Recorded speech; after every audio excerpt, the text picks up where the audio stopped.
Hey YouTube, it's Vegas Susie Q. Today is Sunday, March 10th, and I wanted to come on here and make a video because today is my 2-year Surgiversary from having my vertical sleeve gastrectomy. I cannot believe it's been 2 years already. It went by really, really fast. I am about 28 pounds to my goal weight. I am weighing right now about 168 pounds. My highest was between 270 and 275, and now I'm at 168, so that's over 100 pounds lost. My top of my goal weight is 140, and I want to be somewhere between 130 and 140. I've actually been doing really well. I started a new job, and that's been going wonderful. And now that I'm, so close to goal, I started wondering if maybe now is the time to get some consults for cosmetic surgery. I've been researching it now for a few months. I live in Vegas, and there's a lot of plastic surgeons here, as you know, and I wanted to go to somebody who I not only felt comfortable with, but had a good reputation and knew what he or she was doing, and knew what I wanted. So I actually have a couple of friends who have gone to a doctor here, and I went about a week ago for my consult, and there's basically 6 areas of my body that I want to have skin removed. And so we kind of went through, it was like a 2-hour consultation. I just wasn't sure if, I had lost enough that I was ready for that. I have a lot of skin on my stomach, and I wanted to know from the doctor if there's still fat to be lost there or if it is indeed all skin. So we went through all of my body, and he said my stomach is definitely all skin, and there's a minimum of 4 pounds of skin to remove.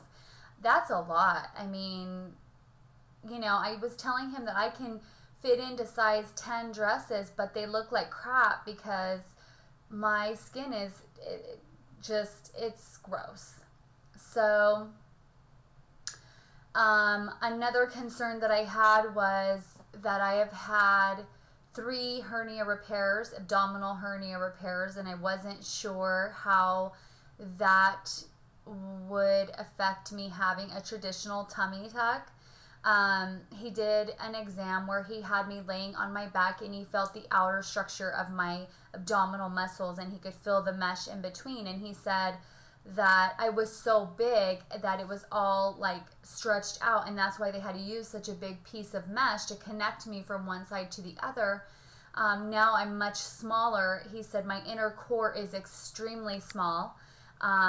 So he can actually pull the muscles from left to right back together the way that they're supposed to be, tighten all of the abs back up, and pull all of that skin down, make me the new belly button and all of that. And he's fairly confident that he'll be able to pull it so far together that he will actually fold the mesh in half. I mean, that's how small I am now compared to when I had the last hernia repair, and how much mesh they had to put in there. So he did say he anticipates I'm going to have beautiful results. He said that he can tell that I work out. I've got a lot of muscle definition in my abs, even though I don't see it. He could feel it, and he showed me how I can feel exactly what that feels like inside my body to be able to envision what that's really going to look like after my tummy tuck. And then we went over like breast lift and augmentation, the back fat. I was originally told by a doctor that in order to get rid of that, I would have to have a lower body lift, which was very uncomfortable for me to think about. I didn't want to be that woman cut in half. I know a lot of people opt for that, and that's great for them. But for me, it wasn't a comfortable thought for a surgery for me.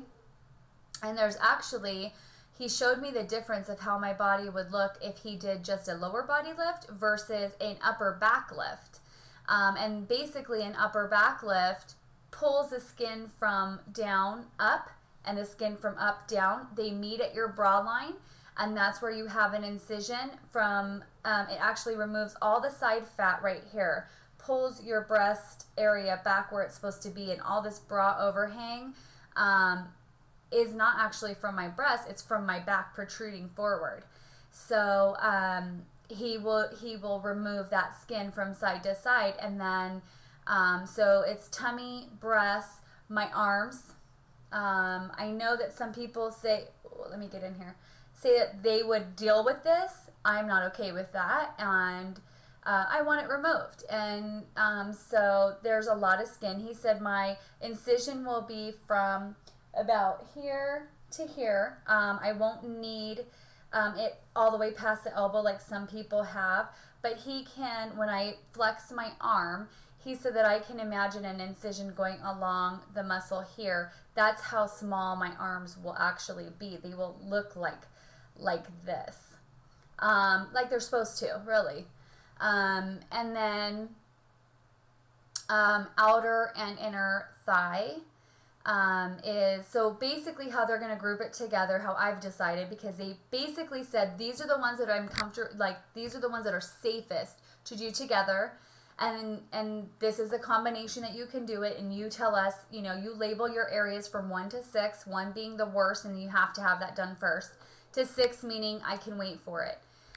So obviously tummy was #1 priority. Everything else I didn't really care. So I think I've decided that I'm going to group the stomach with my breasts, and then my arms with my upper back, and then the lower body together. So he did, in reviewing my body, he said my tummy is ready, my breasts are ready, my arms are ready, and my back is ready. There's no extra fat there to be lost before I can have that surgery. But he did tell me that he wants me to really focus on my thighs, because he can see all of my, I run now, and so he can see all of the muscle definition in my quads from running, but there's a teeny bit of area about, you know, this wide that he wants me to try to melt off. That's fat. It's not skin. There's still fat inside that skin. So he said he wants me to try to shrink that area a little bit so that I have the best results when I have my thighs done. I've seen his work. He does great work. At my new job, there's a lady there. There's 2 people there. One of them has already had surgery. The other one is having surgery. He has his own top of the line surgery center in his office. It's his own practice. He only operates on 2 patients. They each get their own surgery staff, so to speak, that sit with you, take care of you, are constantly with you. It is an outpatient surgery, which I was kind of like, how is that outpatient? But a lower body lift would not be, and that's what I was mixing it with. A traditional tummy tuck with breast augmentation is outpatient. If I was to do the full cut around, you know, then yeah, I would have to be admitted. So some things that happen, and then I'll do a full body shot. This shirt, on Friday on my lunch, I went to Target to get some stuff that I needed for my kids. And I saw this shirt and I fell in love with it because it's so different. There's like, I don't know if you can see it, but there's like a block of tan here and then yellow, and then there's a zipper up the back. And I thought, wow, that's, you know, really cute. I really want that shirt, but it's a petite small. I don't, you know, wear that yet. But you know what? I don't care. It's not expensive. I'm going to buy it. When it fits, it fits. And it can sit in my closet until then. And I also saw a pair of skinny jeans that really were really cute. They were low rise, so I was like, I'm going to have that skin hanging over, yuck. And then they have like in the front, like where they're torn and tattered, and it's just part of the pant.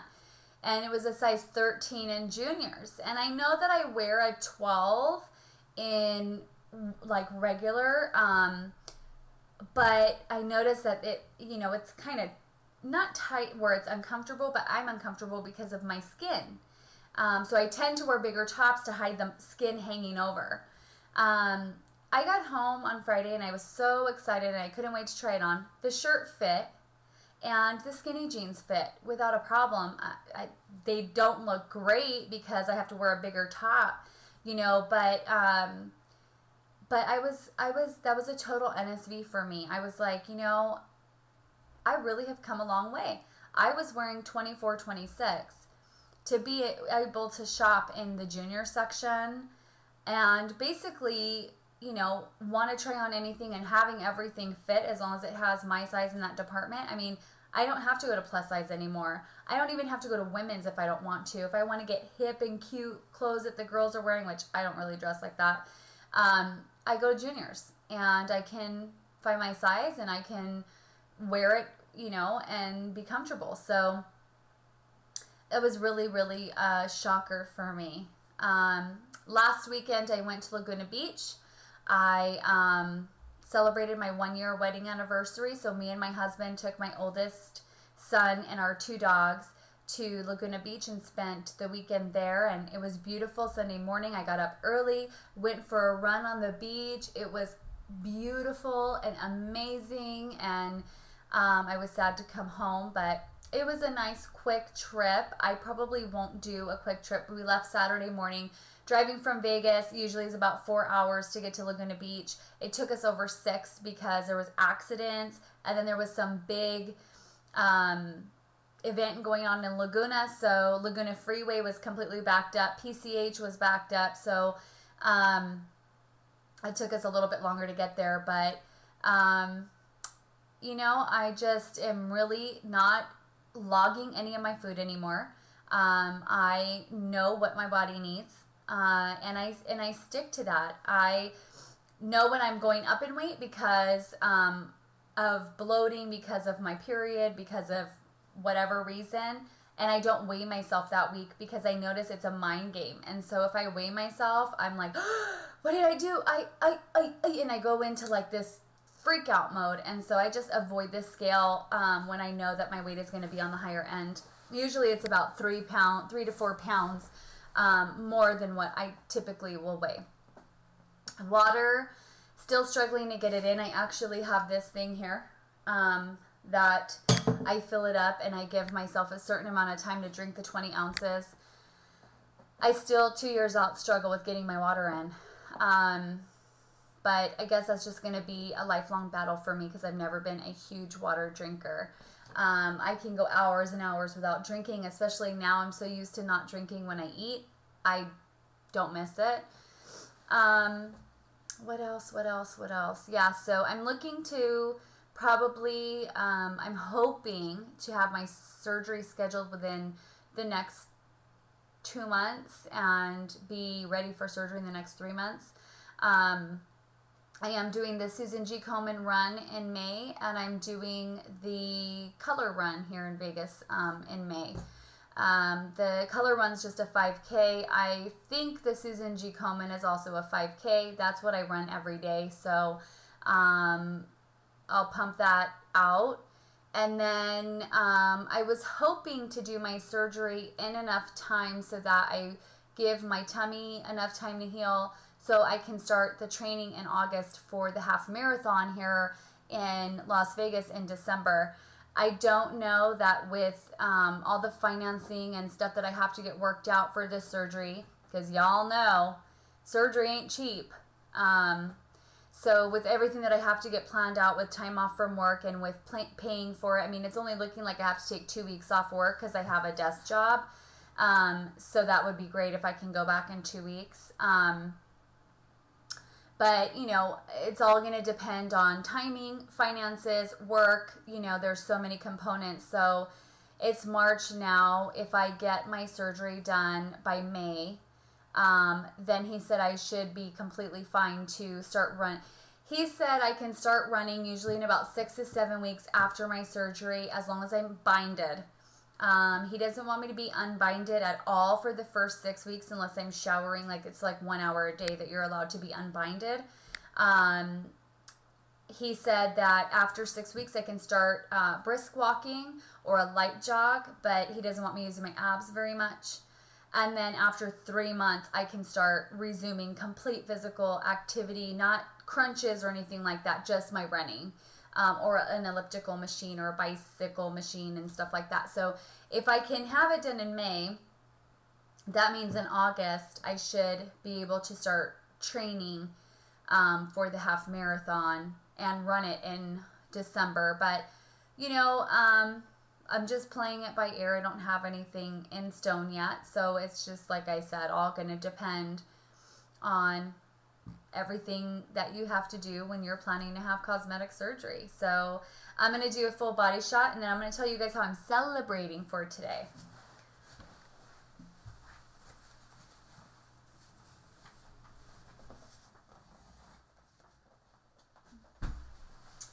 Okay, so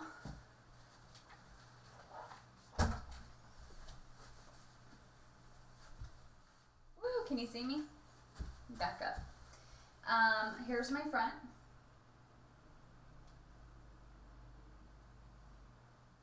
And my side, and this is all skin. And this is all skin on my back.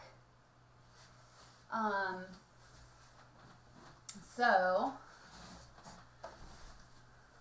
once I have this skin removed, I will feel a lot better wearing tighter clothes and wearing a size that actually fits me. These pants, I don't know if you can see, are huge.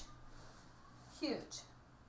But because I have the extra skin, I wear the bigger jeans because they don't hurt my stomach and dig in. So I probably will, hopefully I'll be down to like a 10. The doctor said somewhere between a size 8 and 10 is what I'll be wearing after he gets all the skin removed, because I have that much skin that I'm just like, you know, I don't see the progress. Like I told him, I almost started crying because I'm like, I've worked my ass off. I work out.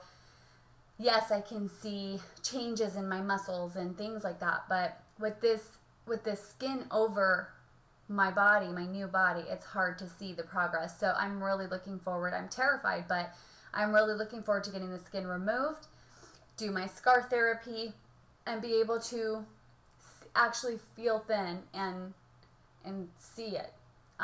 So what I'm doing today,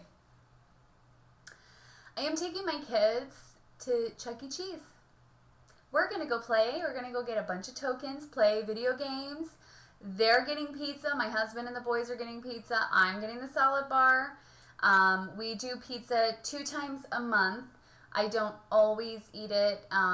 Pizza is my weakness, so I have to be very cautious about being around it. But because today's 2-year Surgiversary, I feel really strong to not eat it. So I'm going to take my kids to play, and I'm just going to enjoy the day. I'm not doing any house cleaning. I went for my run this morning. I did my 4 miles. I came home and I showered and got ready and told my kids, we're going to go play at Chuck E. Cheese. So that's how I'm celebrating. Anyways, that's pretty much it. I just wanted to give you guys an update, let you know where I'm at. So I'll talk to you all soon. Bye.